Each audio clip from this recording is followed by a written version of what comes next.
Welcome to Baking with Lauren, episode 5. Today we're going to make the homemade version of Reese's peanut butter cups. Your ingredients are half cup of creamy peanut butter, or 125 grams, and I prefer Jif. 2 tablespoons of unsalted butter, or 28 grams at room temperature. 1/8 teaspoon of salt. A half cup of powdered sugar, confectioner sugar, or icing sugar, or 55 grams. And for the chocolate coating, you're going to need a 12-ounce bag of chocolate chips. I'm using only half of it because I can melt more. Or you can use 10 ounces of chocolate, some chocolate bars.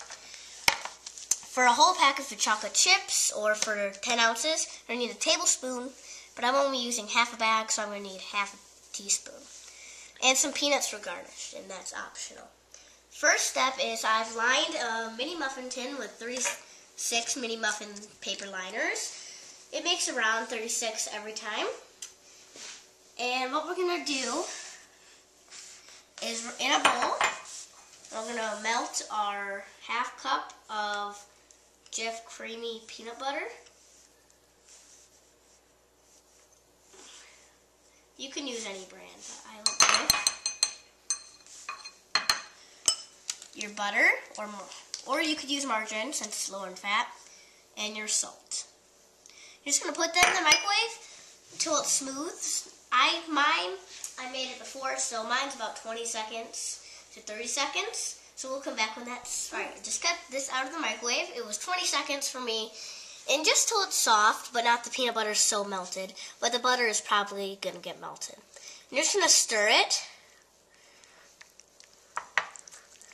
until you till it's kind of combined. It doesn't all have to be combined, but you can see the butter is turning kind of thicker. Now once you have it basically combined like this, you're going to add in your half cup of confectioner sugar.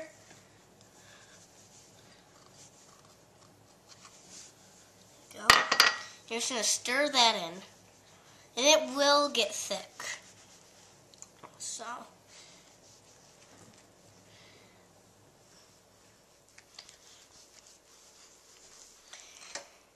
and if you have lumps in your peanut butter or your filling, it doesn't really matter because it's not gonna really taste any different or affect your filling. So now that I have that all mixed, it'll kind of look like peanut butter cookie dough, almost. So now that I have that all good, that looks pretty good. Alright, I'm just going to set that aside. Then we're going to melt our chocolate. I'm using just a half a bag of chocolate chips, so what we're going to do is you're going to add your half teaspoon of shortening, in my case half teaspoon. And melt this in the microwave until it's smooth in 15-second intervals. Alright, I melted my chocolate, and all I'm going to do, and I just put it in a Ziploc bag. All you're going to do is kind of fill your cups. Doesn't matter.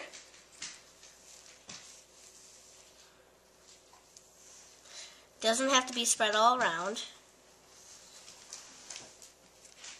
Alright, I'm going to start with that much. And all you're going to do, you're going to take a spoon, and you're just going to push it to the side so it covers all of it.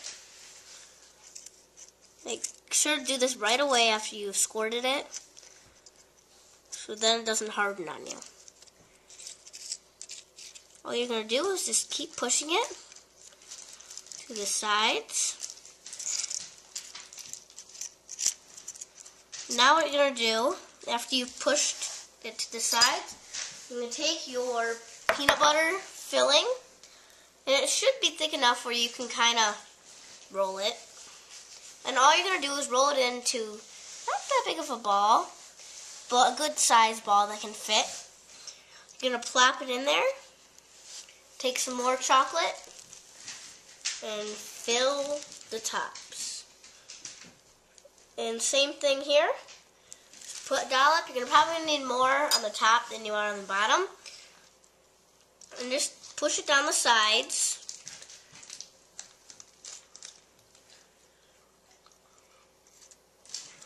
So it'll cover your whole peanut butter ball. Then you can make it look nice if it doesn't look like you would like. Then you take some peanuts. It's optional. But all you do is you can lay one on top. You can even sprinkle some peanuts on. Or you can put them in between the layers. And after all your stuff is done, then all your peanut butter cups, then you put them in the freezer for about 5 to 10 minutes so they firm up. But try not to freeze your peanut butter cups. You can after they're made, but until they firm up. And we'll come back when some of them firmed up.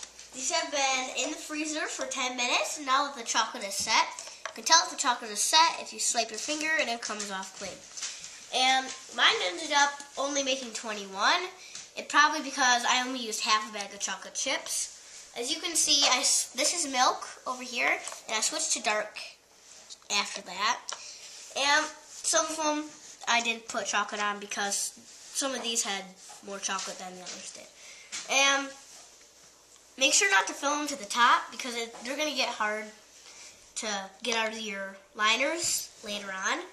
So I'll cut one open. See, they might be a little tough to get out of the liners, but the liners might rip, oh well. It should be basically covered. There's one spot, but that's okay. When you cut it open, you'll see your peanut butter and your chocolate underneath and on top.